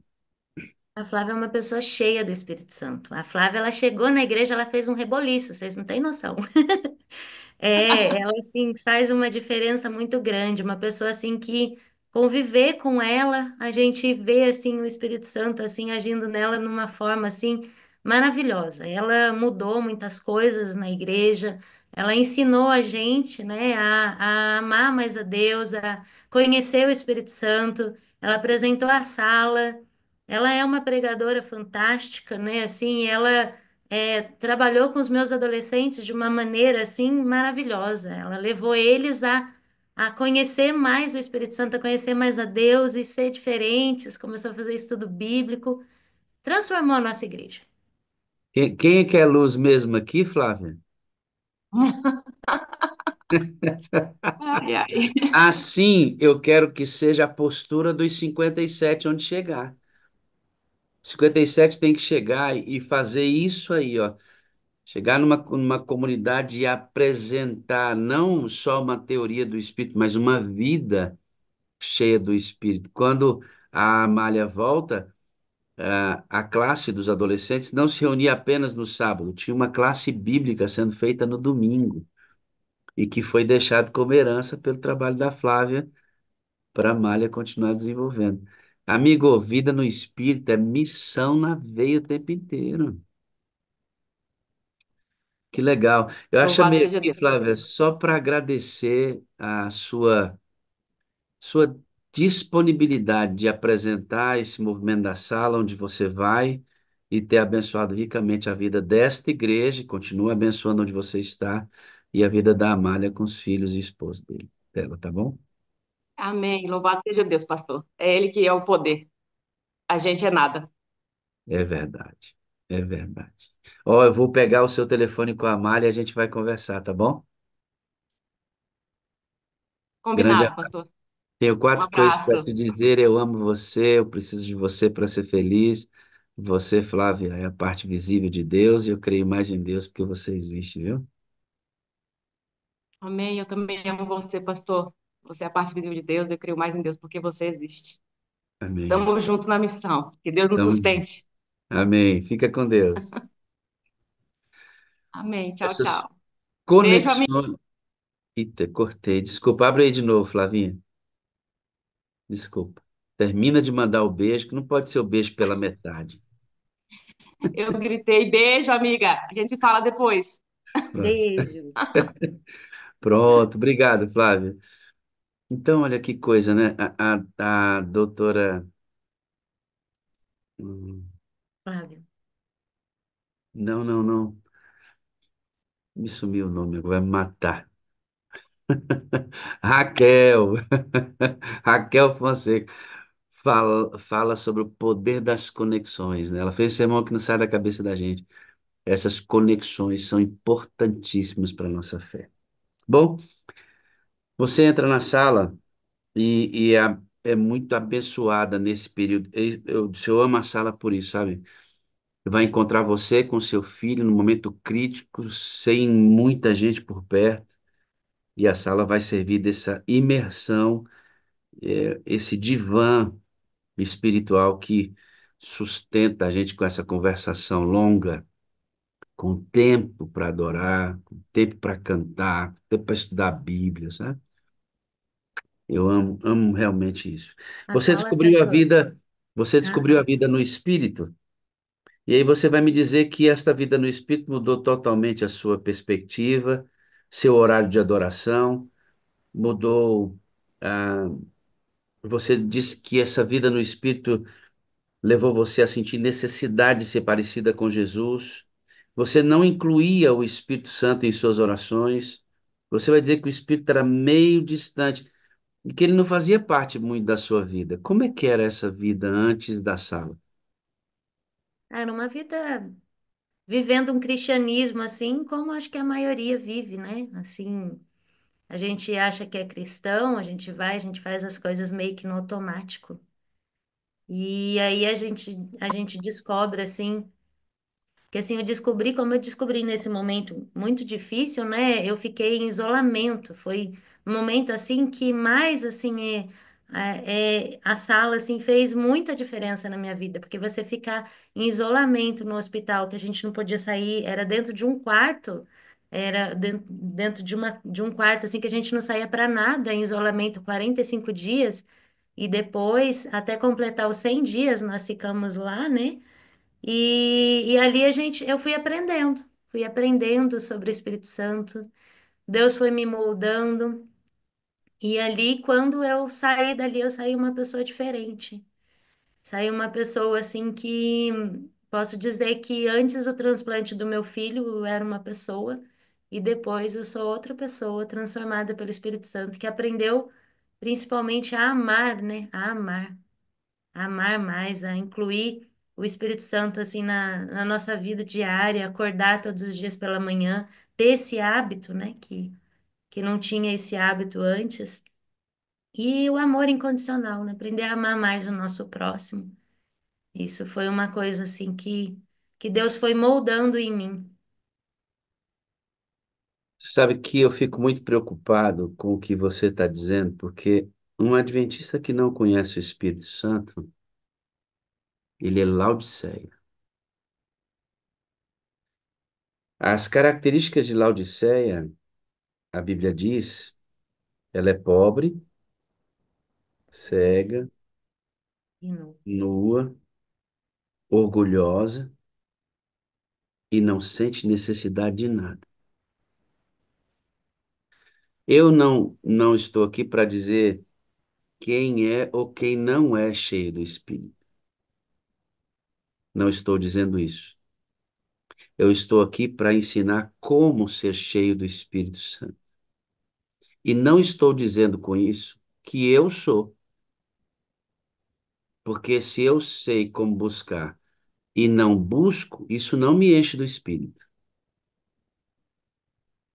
Não existe nenhuma pretensão aqui de criar a ideia de uma casta que acha que. Não. Aqui nós conhecemos o caminho. Depois que você determina a viagem, o caminho é mais importante que a viagem. Eu vou chegar em São Paulo. Maravilha. Agora, o caminho para chegar em São Paulo é mais importante do que até mesmo chegar em São Paulo. Porque se você deseja chegar em São Paulo e não estiver, se você não estiver no caminho, você não chega. O caminho é mais importante que a viagem. Então aqui a gente dá o caminho e cada um mergulha segundo o seu próprio interesse de experimentar isso. Eu estou ouvindo o testemunho de uma pessoa que era adventista do sétimo dia e não conhecia a vida prática no Espírito. Sabe o que me preocupa, Armário? É que todas as cartas do Apocalipse terminam dizendo assim, ó, ouça o que o Espírito diz à igreja. Ouça o que o Espírito diz à igreja. Ouça o que o Espírito diz à igreja. 7 vezes. Você não tem a visão de um olho, certo? Vive muito bem com visão parcial. Você ficou cega durante 2 meses. Há um grave problema quando a igreja é surda. Há um grave problema quando a igreja é surda. Não dá para viver com uma orelha só. Tem que ouvir o que o Espírito diz à igreja. Irmão, como é que pode nós conseguirmos viver sem uma intimidade com o Espírito Santo? E é assim que a gente vive. Por que que a igreja é pobre, cega, nua, orgulhosa, cheia de si? Por quê? Porque não ouve a voz do Espírito. As características de Laodiceia se dão por conta da sua falta de intimidade com o Espírito Santo. Entendem isso, não? Aqui, ó, tá aqui caracterizado para você. Não vou julgar, não quero que me julguem quem é, quem não é, só tô dando o caminho. Eu mesmo posso estar fora desse caminho se não me cuidar. Quando você fala de amor incondicional, você tem um ministério bem legal de música na igreja e um ministério bem forte com os adolescentes. E você disse que a compreensão do Espírito Santo, que dispara esse amor incondicional pelas pessoas, reformulou o seu ministério com os adolescentes. O que que mudou depois que você conheceu o Espírito Santo com o seu ministério para os adolescentes? Mudou tudo, tudo. Porque antes eu ia lá, passava a lição, né? E a gente tinha o vínculo somente ali na escola sabatina, né? Hoje em dia, não. Hoje eu aprendi a desenvolver com eles a noção de família, conhecer o que se passa com eles, na vida deles, na casa deles, as necessidades deles. E aprendi principalmente a amar eles, assim, de uma maneira assim que hoje eu tenho eles como se fossem meus filhos também, né? E a gente faz muitas coisas juntos. Eles também participam. A gente fez um conjunto musical também. Então, assim, a gente faz muitas coisas juntos agora. Não é somente mais ali na escola sabatina, aquele momento que vai e passa a lição, aquela coisa mecânica e depois vai embora.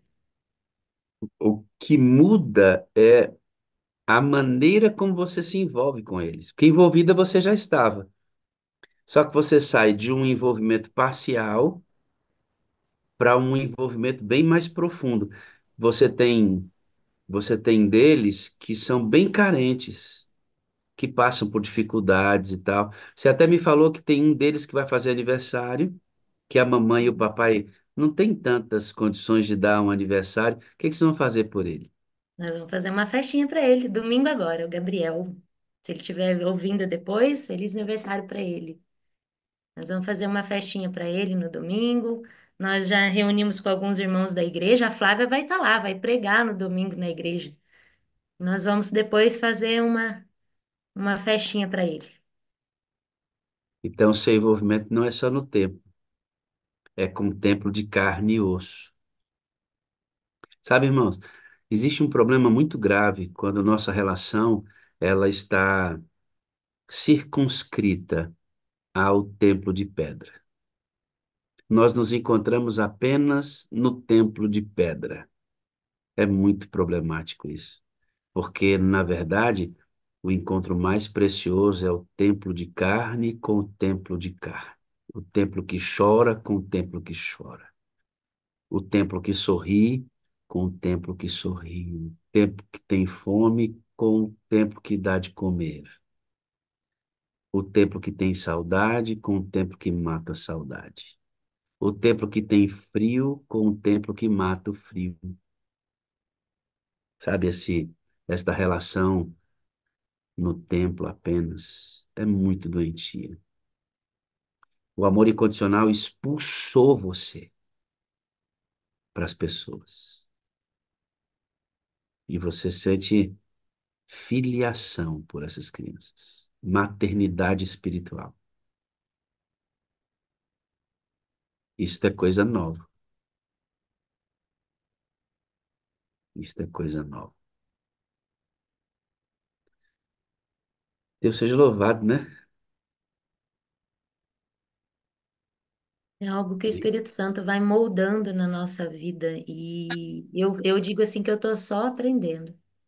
Eu estou só ali no começo da minha caminhada com o Espírito Santo. E eu oro a Deus para que esse Espírito venha fazer muitas mudanças ainda que precisam ser feitas na minha vida. Tenho 20 anos de adventismo, mas eu posso dizer que eu estou no meu primeiro ano de conversão de novo. Nova fase, né? Nova Hum. fase. Agora você está descobrindo a ideia de ser conduzida e não de conduzir as coisas. A gente até faz planejamento, mas quem faz o movimento dentro do planejamento é o Espírito Santo. Porque se eu pedir, Amália, pedir, e não entregar o controle para o Espírito Santo, eu não continuo com ele.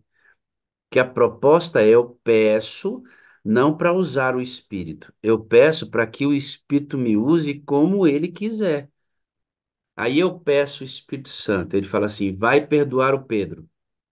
Aí você diz assim, não, peraí, eu estou te pedindo aqui, Espírito Santo, mas esse negócio de perdoar o Pedro é demais, né, não? Aí você pede o Espírito Santo, ele fala assim, reforme sua vida, torne a sua vida saudável. Ó, exercício físico, água, luz solar, alimentação saudável, confiança. Não, não, não, peraí, vai ter que mexer na minha alimentação? Não, não, Espírito Santo aí já é demais. Aí você pede o Espírito Santo e fala assim, eu quero ser controlado pelo Espírito. Ele fala assim, vai ter que mudar a sua roupa, Amália. Essas roupas que você usa não agradam a Deus. Aí você fala assim, não, não. Aí eu gosto das minhas roupas, hein? Não, não mexe aqui não, porque... Então, quando eu busco o Espírito Santo, eu tenho que dar para ele o controle. Aí ele pega a pedra bruta, vai cortando, e essa pedra bruta, Rosirene Martins Senna, tá aí trabalhando, né, minha filha? Se torna uma pedra de alto custo, porque foi modulada, foi trabalhada pelo Urives. Sabe quando isso termina? Só na glorificação, irmão. Até lá, é ele arrancando pedaço da gente todo dia. Por isso que eu penso assim que todas as coisas que eu tenho passado, Deus tem usado para ter um propósito na minha vida de me moldar, de me fazer diferente, de ser uma pessoa diferente. Eu creio. Seu testemunho edificou minha vida hoje. E eu tenho Amém. certeza edificou a vida de tantas pessoas aqui. Obrigado pela disponibilidade, comprometimento de vir aqui, expor a sua vida, contar um pouquinho da sua história para que fôssemos fortalecidos juntos. Eu Eu tenho tenho. 4 coisas para dizer para o senhor. Eu já ia dizer isso, né? Então eu falo uma frase, você diz outra, pode ser não? Eu amo você. Eu preciso de você para ser feliz. Você é a parte visível de Deus. Eu creio mais em Deus porque o Senhor existe. Amém. Glória a Deus. Um abraço nas filhas, no maridão. Que o seu dia seja uma benção, tá bom? Amém. Podemos orar? Podemos. Eterno Deus e bondoso Pai, nós agradecemos demais por este momento aqui. Sei que nem todos podem por causa do trabalho, mas todos podem ver depois como o Senhor trabalha na vida das pessoas de forma digital. Digital. Essa semana contamos o testemunho de uma irmã que perdeu o filho por causa da leucemia. Já No caso da Amália, o Senhor preservou a vida dos filhinhos dela. O Senhor vai trafegando em nossa vida nos momentos de bonança, assim como também das turbulências. O Senhor sempre está presente. Continua conosco, Espírito Santo, nesse dia e nos guia para bem pertinho de Jesus. No precioso nome dele é que pedimos. Amém, amém e amém. Vou trazer a dona da pipoca para cá. O nome dessa pipoqueira. E quem que fechou a minha câmera? Oi, que coisa. O nome dessa pipoqueira, eu perdi. Ah, é por isso. Você me pegou aí, né, garotinha? Só um pouquinho. O nome dessa pipoqueira é a dona Leila. Dona Eu Leila, tô tudo aqui, bem? Como é que você tudo tá? bem. Tô bem, graças a Deus. Você vê que testemunho lindo, hein, Leila? Limpo. Não é? A gente fica Nos edifica, né? cheio, Nossa, cheio da alegria no coração, a gente tem, né? Com testemunhos. interessante. Eu sou doadora há tantos anos, mas nunca doei para medula. Olha só. Tá É vendo? porque é muito difícil uma pessoa ser compatível. Por isso que é tão importante ir lá cadastrar e renovar o cadastro, porque é um para 1 milhão. É isso, eu nunca fiz um cadastro, né? Para me pôr na fila. Essas coisas terminam nos auxiliando nisso, né? Não, você precisa também fazer esse cadastro, né? Dou sangue há tantos anos e nunca me cadastrei. Você que Era não doa sangue, você que não tem o cadastro da doação da medula, faz isso. assim. 1 em 1 milhão é compatível. Então, imagina quanta gente tem na fila esperando um transplante de medula e pode ser a sua que vai salvar a vida de alguém. O sangue de Cristo salvou a sua vida, salve sua vida com seu, salve outra vida com seu sangue. Amém, amém. Não é isso? Que maravilha! Leila, eu acho, se eu não tive a impressão, Amália, que eu vi um bom dia com alegria bem por aqui. Deixa eu ver. Bom dia com Bom alegria. dia! Que Santo se Bom bênção, minha dia, irmã. Pastor Márcia. Wagner Bom dia, minha Almeida, querida. Leila, Priolo e Aguinaldo. Bom Tudo bem, né, Aguinaldo? dia. Bom. Pastor Lene, Bom dia, pastor Wagner. Bom tadinha dia com aí, tem que ser alegria, meu bem. pastor. Amo o Senhor. O Senhor para ser feliz, o Senhor é a parte visível de Deus. Eu creio mais em Deus que o Senhor existe. Clarice. Um beijo para Ana, viu? Estamos em oração por aquela preciosa.